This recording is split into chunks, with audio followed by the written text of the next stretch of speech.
સાબરકાંઠામાં ફૂટ પેટ્રોલિંગ આજરોજ પોલીસ મહાનિરીક્ષક ગાંધીનગર વિભાગ શ્રી વિરેન્દ્ર યાદવ સાહેબ તથા સાબરકાંઠા પોલીસ અધિક્ષક વિજય પટેલ સાહેબની સૂચનાથી રમજાન તહેવાર તથા આવનારા રામનવમી તહેવાર અનુસંધાને હિંમતનગર તથા ગ્રામ્ય વિસ્તારમાં કાયદો અને વ્યવસ્થા જળવાઈ રહે તે હેતુથી નાયબ પોલીસ અધિક્ષક હિંમતનગર વિભાગ ડીવાયએસપી એ.કે. પટેલ સાહેબ તથા LCB police inspector S N. Karangiya સાહેબ તથા બી ડિવિઝન પીઆઈ હિંમતનગર ગ્રામ્ય પીઆઈ ટ્રાફિક શાખા પીઆઈ તથા પીએસઆઈ અને સ્ટાફ સાથે ફૂટ પેટ્રોલિંગ કરવામાં આવેલ હતું. Story report by Jitendra Solanki, Sabarkantha.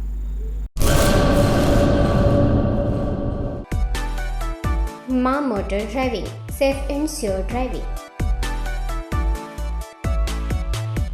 Driving એ શોખ સાથે આપની મોટી જવાબદારી પણ છે.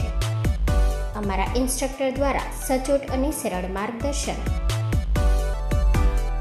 આપની રોજની તાલીમની માહિતી મેળવીને શું અધુરાશ છે એના ઉપર પૂરું ફોકસ કરાય છે.